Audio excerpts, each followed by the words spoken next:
to a Hope 1032 podcast.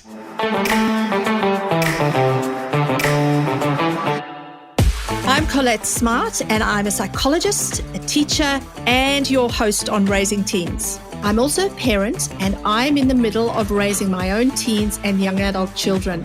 I know that raising teens can be fun and busy, but also terrifying and even lonely. I've experienced all of these emotions, sometimes in the same day. On this podcast, I'm joined by well-known experts, and we chat about some of the most common questions I get asked about raising teenagers in my own work, and even some questions I have myself. I have such hope for this generation of young people. So each episode is full of support and practical advice. I love seeing all your questions come in. So each season, I focus on some that teachers, parents, and carers have raised. We're all caring for the teens we love so much. So please keep sending in your ideas and questions through my Instagram and Facebook page or via the Hope 1032 podcast webpage so we can support this generation of teens together.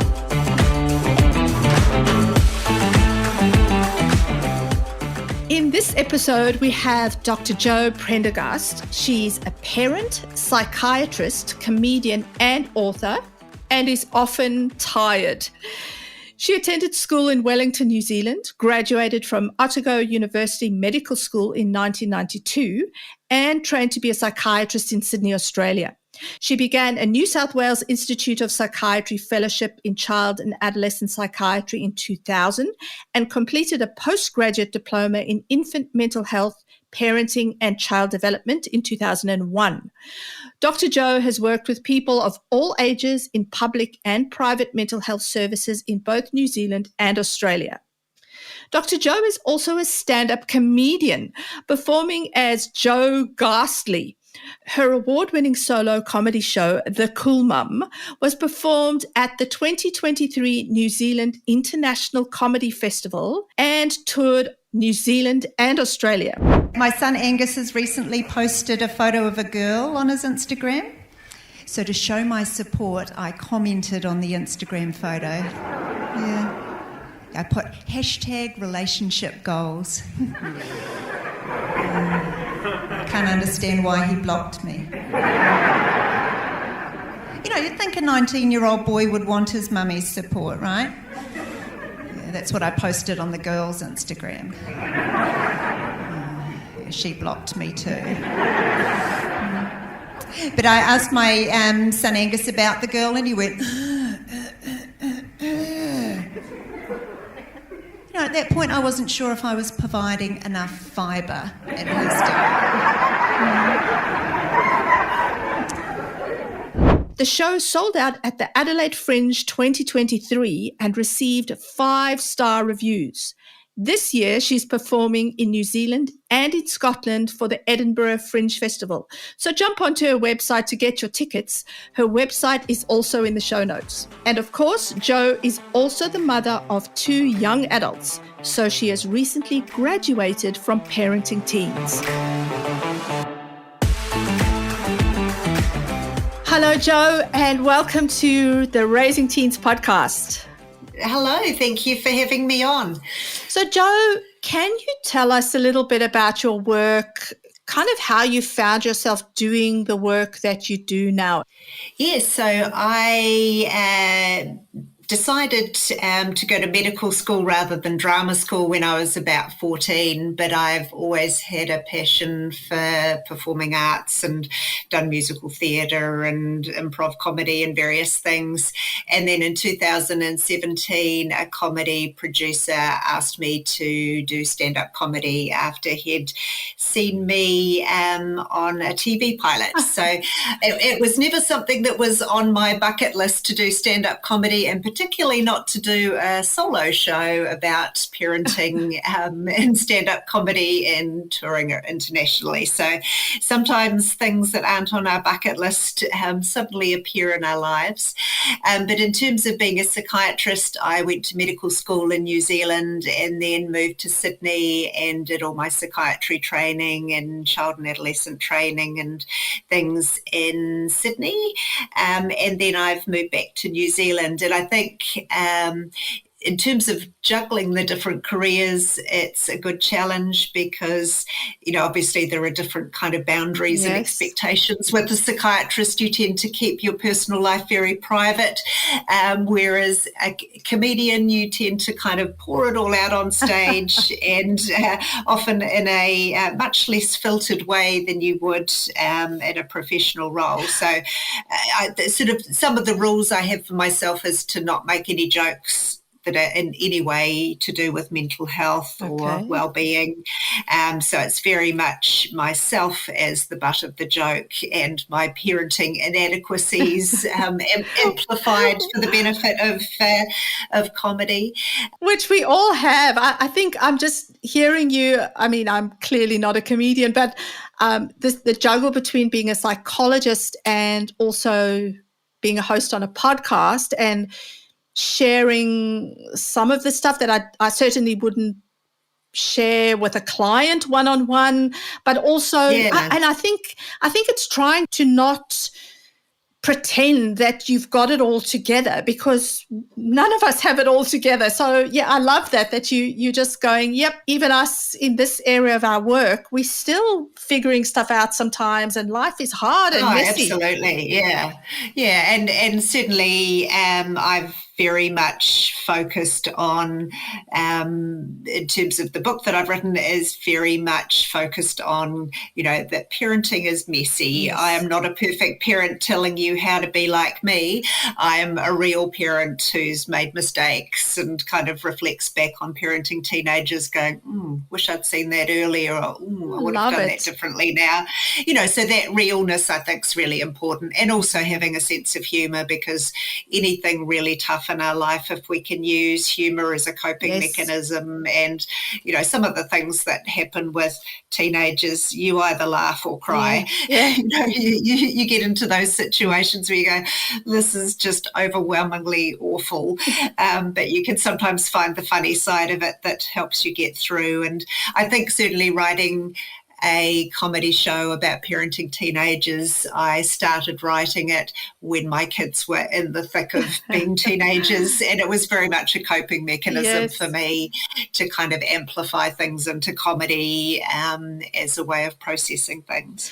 So your book, When Life Sucks, Parenting Your Teen Through Tough Times, I was reading your chapter on trauma last night, and I know that is the main area of your work. So that is interesting to me, how you work in trauma day to day, and then by night you work in comedy, and that is, like you've just said, it's about making sense of life, not making fun of life or mental health in any way. And I love how you start your chapter on trauma saying exactly what I was going to ask you about, that we have this flippant way we sometimes today use the word trauma or traumatized.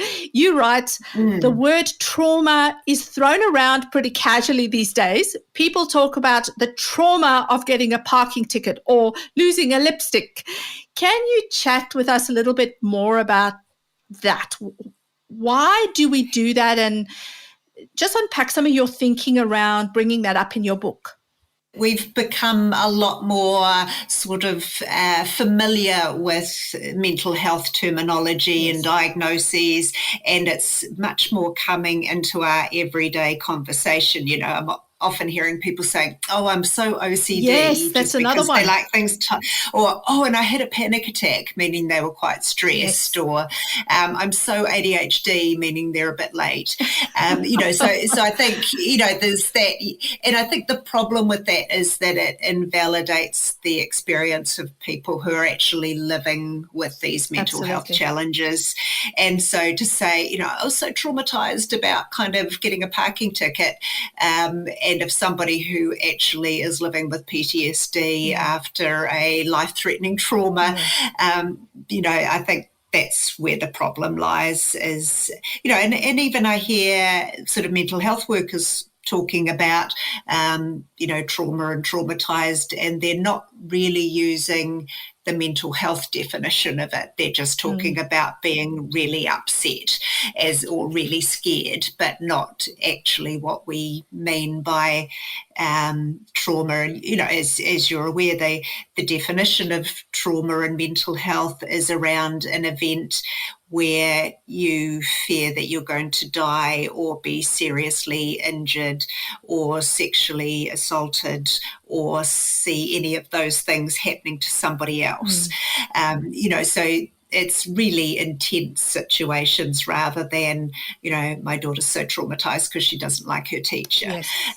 It's a different sort of league where you think you're going to die or be seriously injured by something that happens.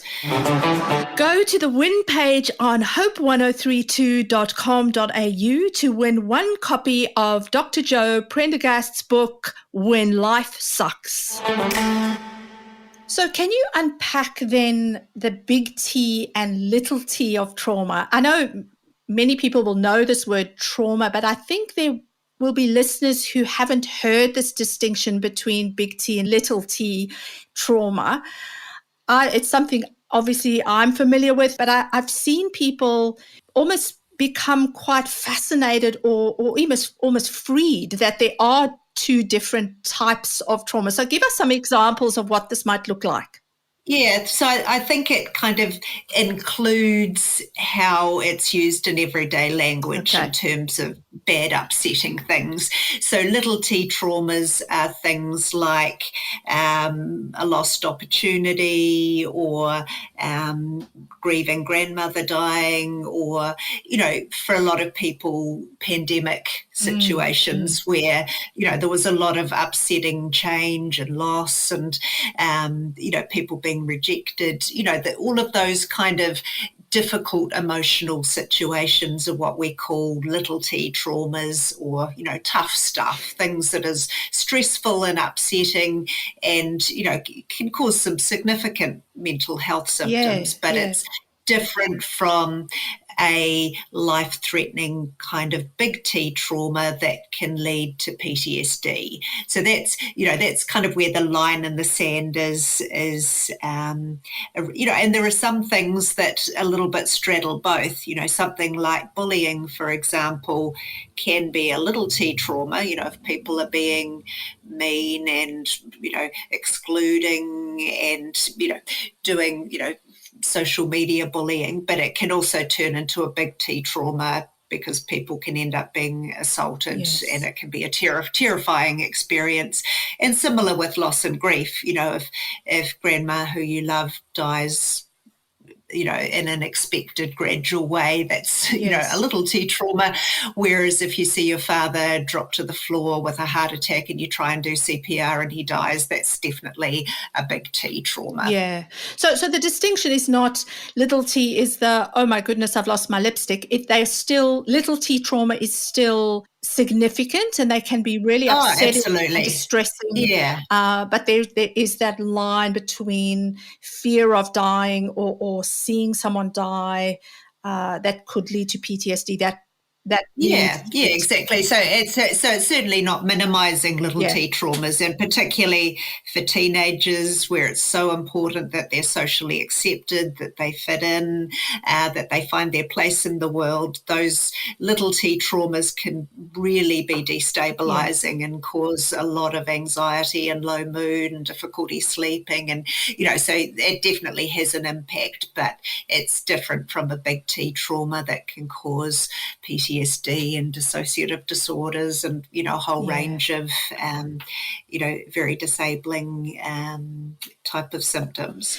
So, Joe, then could you talk about what's happening in a teen's brain or their body when they experience trauma?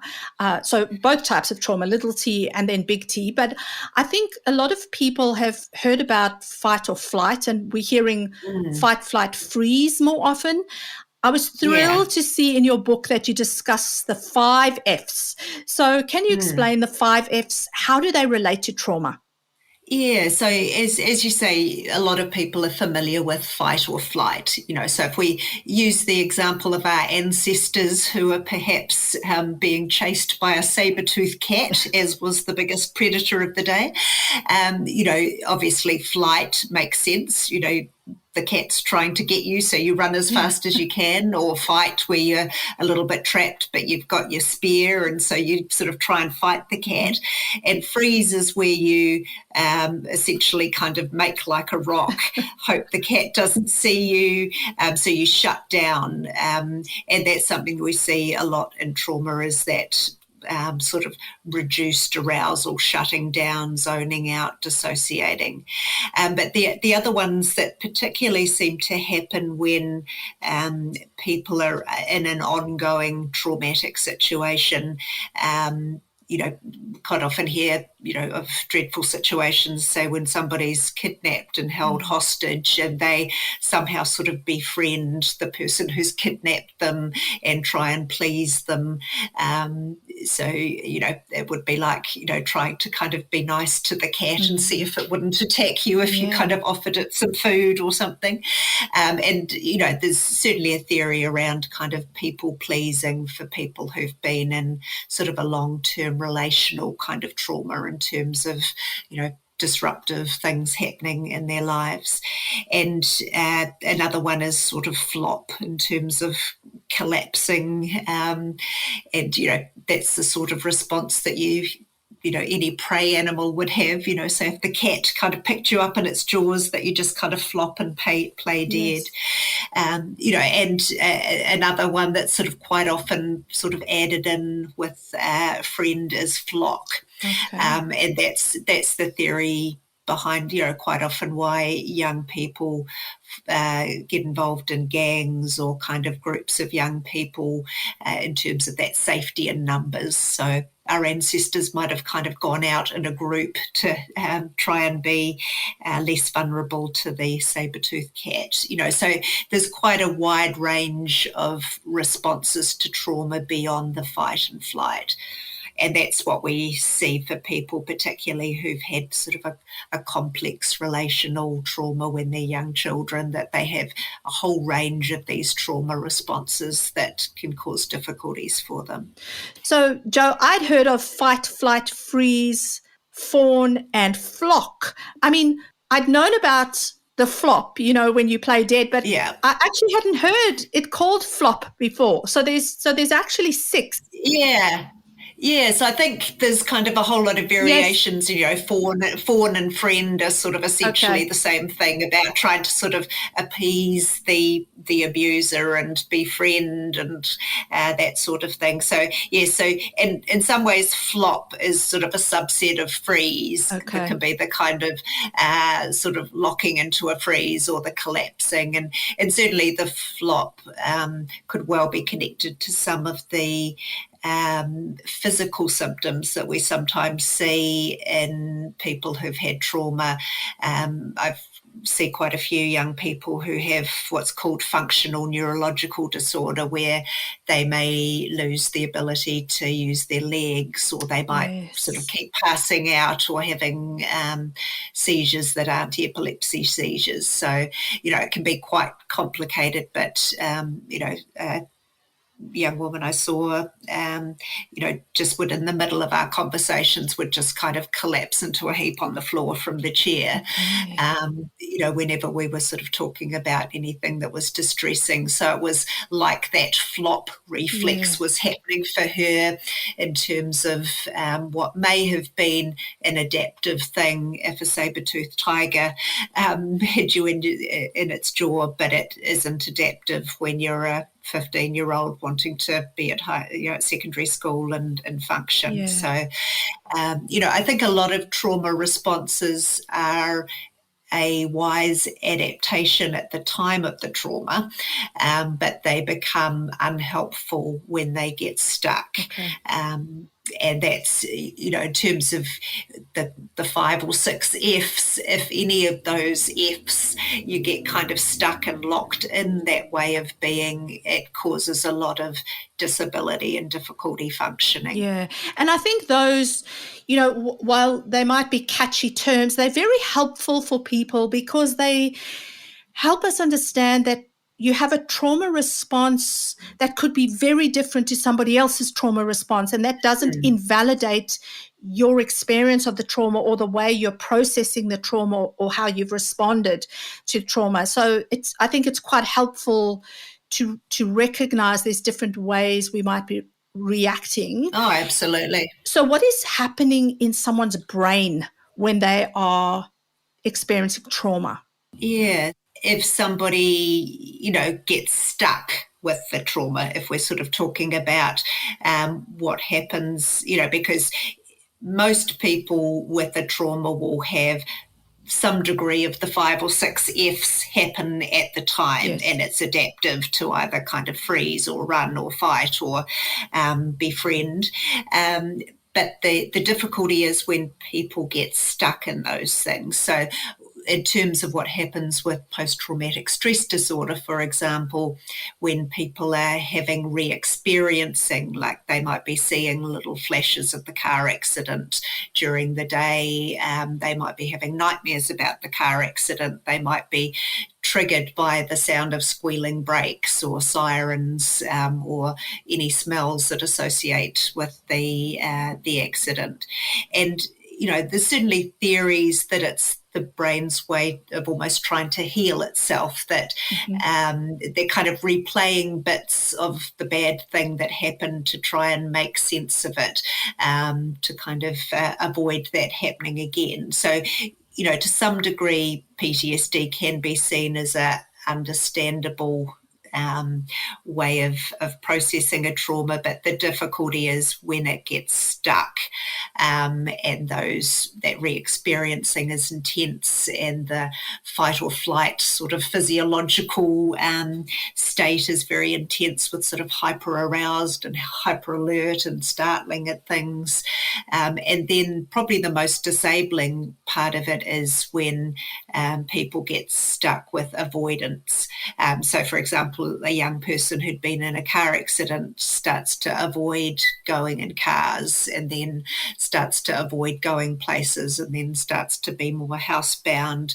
It becomes a very significant disability then, when the avoidance really kicks in.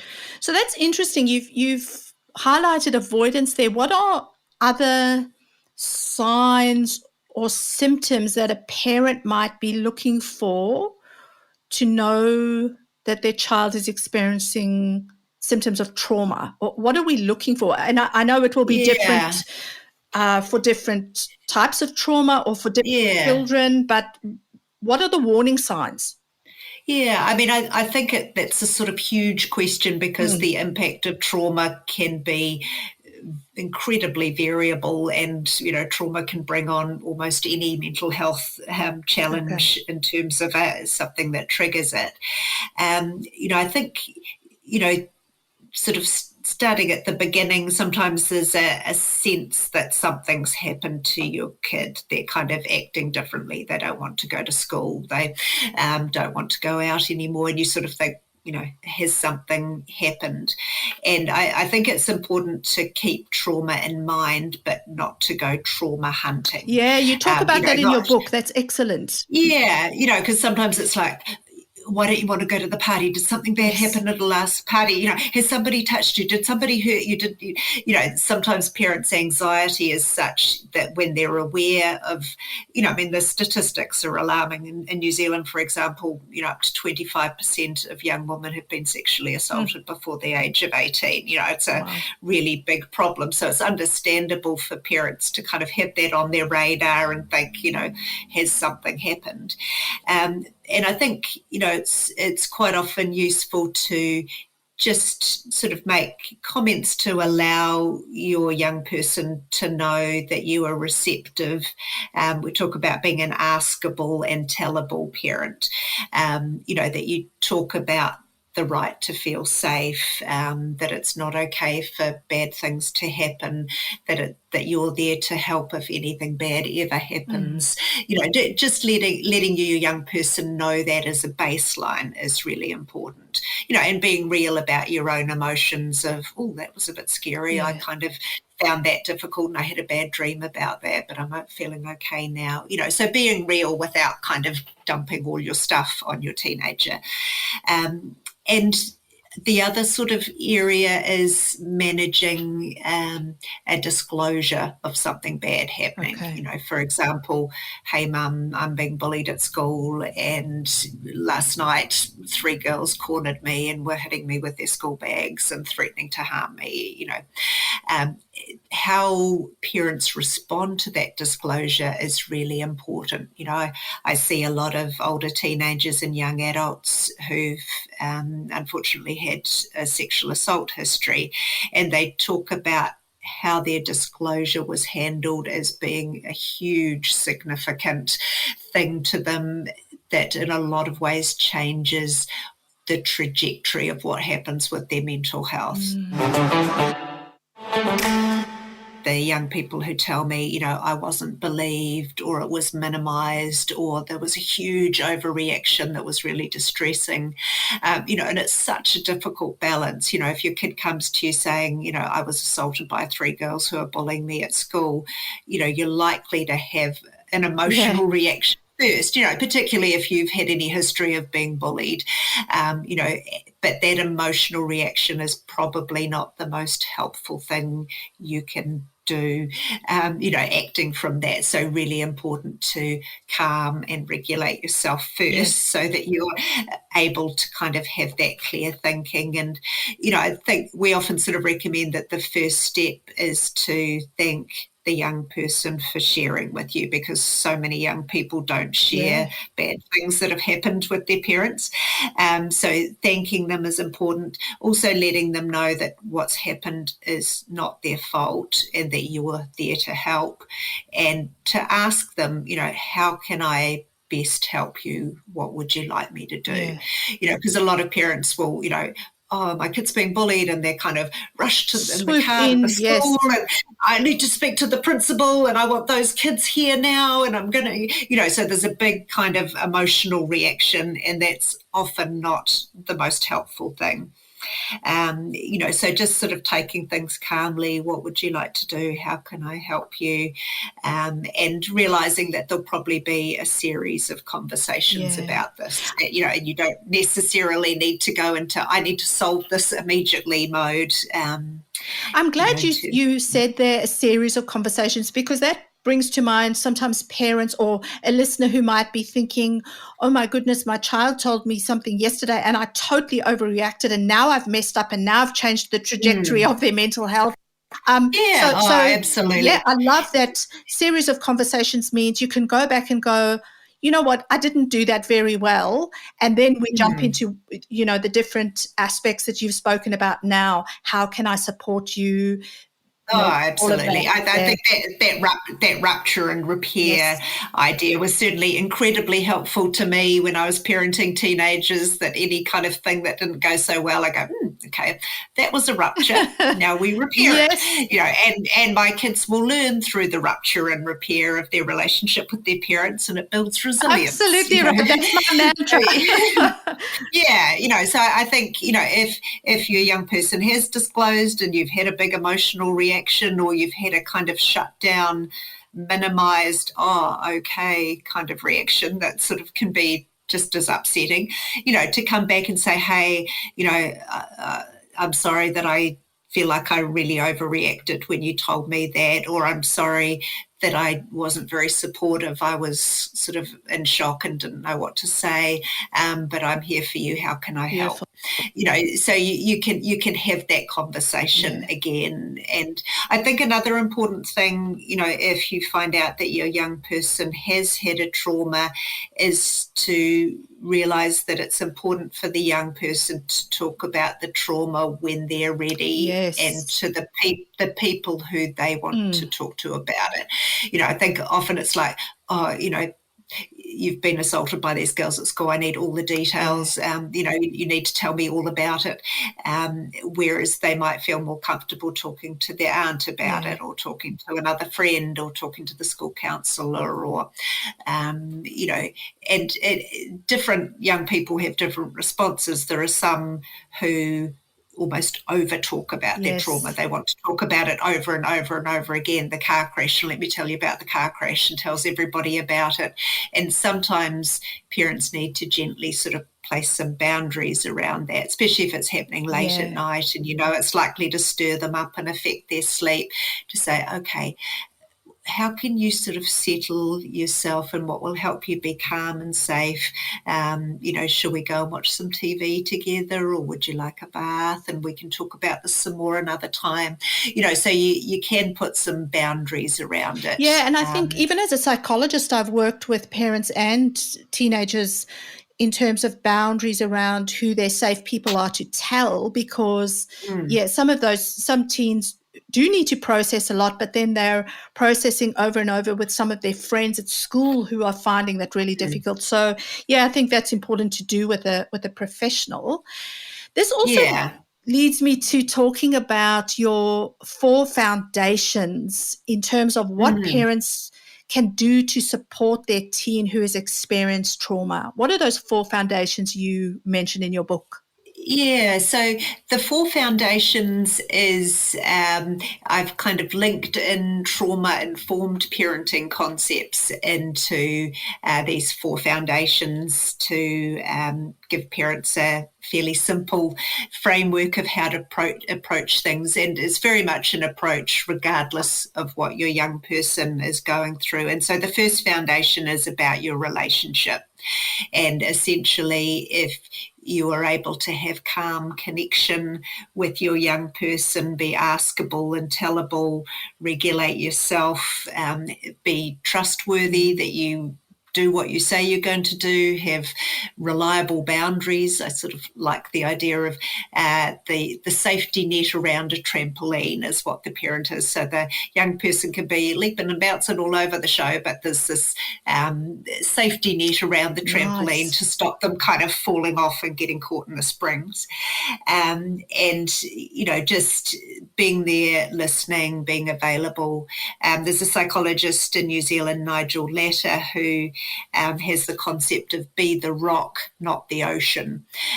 So if you know something bad's happened to your young person, it's about your young person knowing that you're there and you're steady and you're available, but you're not flapping around, kind of going, are you okay today? How are you feeling today? You've had some bad things, because that's often our tendency as parents, is to kind of flap around anxiously when something bad's happened. So trying to kind of, I sort of quite often said to myself, okay, am I being the rock or the ocean here? I think I'm being the ocean. Yes, I think I regularly have to ask myself that too. I'm now not going to go and knock on my daughter's door and kind of check in for the 4th time for today. I'm going to just be there, and she knows I'm here and she can come if she wants to talk about things. So, so first one is relationship. The second one is about what skills does my young person need to deal with this situation?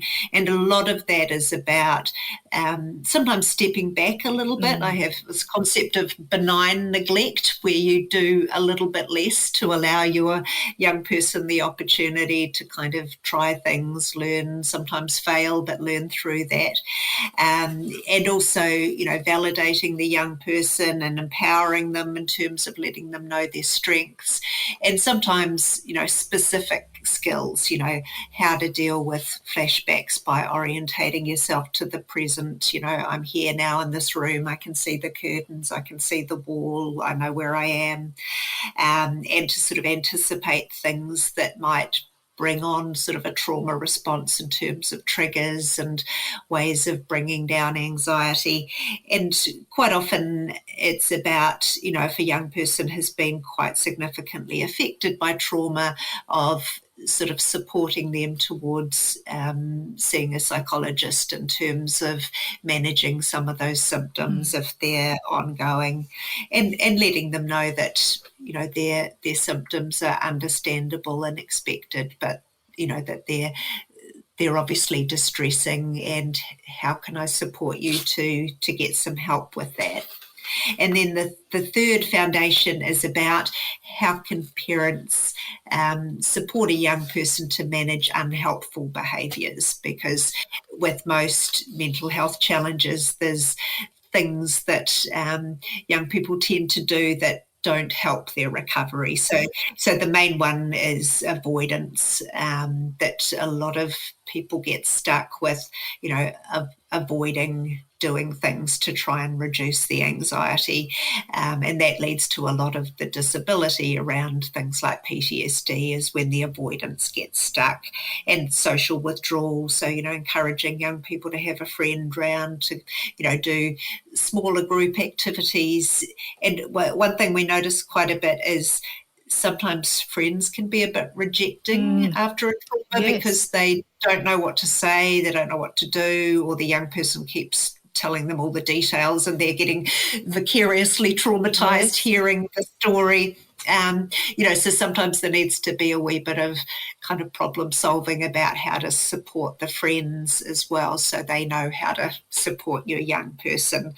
So sometimes reaching out, certainly, unfortunately in Christchurch where I've been living, we've gone through the Christchurch earthquakes and then the mosque shooting and bushfires, and then obviously COVID lockdown. So there's a group of young people who've dealt with a lot of big and little t traumas, and so something like a car accident on top of that often really unravels things, because trauma tends to be accumulative. Like a car accident, when you haven't had any traumas, is just like a snowball being biffed at you. But, if you have a car accident after earthquakes, COVID, bushfires and mosque shootings, then, it's like an avalanche hitting you when you've had that much trauma.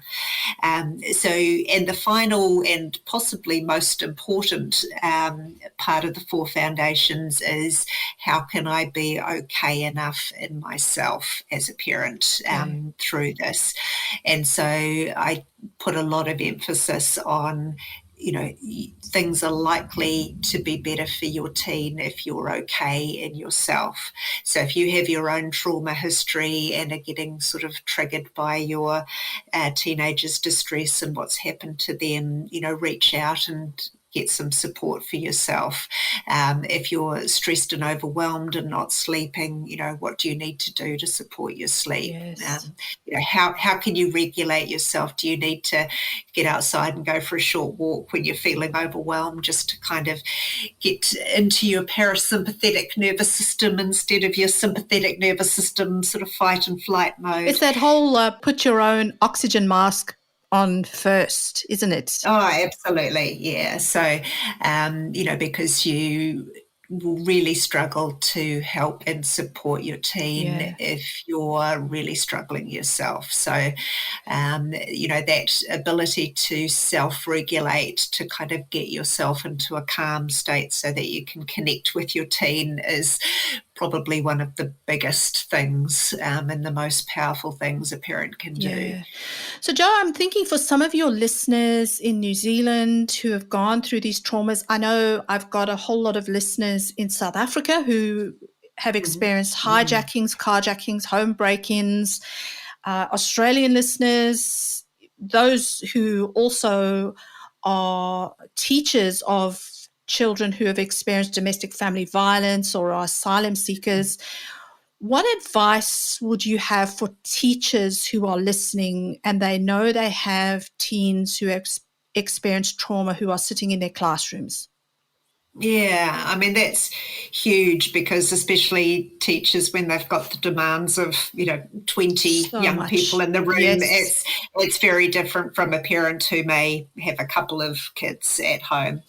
I think familiarising yourself with sort of trauma-informed care in terms of being safe and trustworthy and empowering and offering choices, all of those things are really important, particularly if a young person has had relational trauma or early trauma. And it's also recognising that kid that is getting angry and hitting other kids. If you know that kid has had a trauma background, he may well or she may well be stuck in fight mode of the 5Fs. So they may not be a bad kid who's intentionally just hitting people. This might be a response to being outside their window of tolerance and feeling overwhelmed. So, being familiar with sort of what happens with developmental trauma in terms of, ability to sort of self-regulate emotions and behaviour is often really difficult. Quite often, a lot of the young people I see have quite severe dissociation. So that kid that seems to be zoning out and not listening, is it sort of an ADHD type thing, or is this actually a trauma response of a kid that's, a lot of the young people I see kind of really have no memory of secondary school at all, or it's very patchy and they do very poorly academically because they're dissociating the whole time and really not connected. There's just sort of so many things that can happen. I think in terms of the classroom, it will depend a little bit on the sort of personality or temperament of the young person, because if it's a sort of quiet, reserved young person who confides in a teacher about something that's happened, that may need to be a drop everything and be available for that young person moment.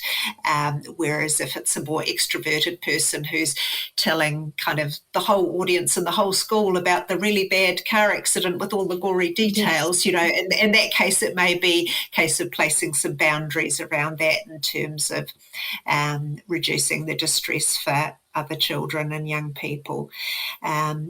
So I think, there's the same sort of things as parents in terms of being askable and tellable, to have that sort of relationship with the young people, that there's a possibility that they may confide in you about things. I think it's also sort of separating out a little bit, a trauma that may have happened to a large number of the class. If you're in a school that, the whole community's been affected by terrifying bushfires, there's a different dynamic then, and it may be that some things can be addressed at a class-wide way in terms of, hey guys, we've all had a really frightening time. I know some of you have lost your houses and we've had to kind of evacuate with flames, and that's scary. And there may be some processing that can be done in the class. There is this sort of issue that, kind of debriefing everybody en masse is no longer regarded as kind of the helpful thing to do. So it's being aware that not every kid is going to want to talk about what's happened, and it needs to be done in their own time and their own way. And there may well be kind of individual kids in the class who have quite significant developmental trauma, who need a sort of specific plan around managing their emotional and behavioural dysregulation. There's quite a lot of evidence that sort of repetitive rhythmic type activities can be very calming for young people who've had that kind of trauma. So sometimes, sending the kid out to kind of jog around the field to kind of calm down, or trampolines seem very popular in terms of that rhythmic bouncing for kind of calming, and also just a different approach to those kids that sometimes if bad things have happened in a relationship, that, even a very kind teacher is going to be seen as threatening because kind of people are not safe.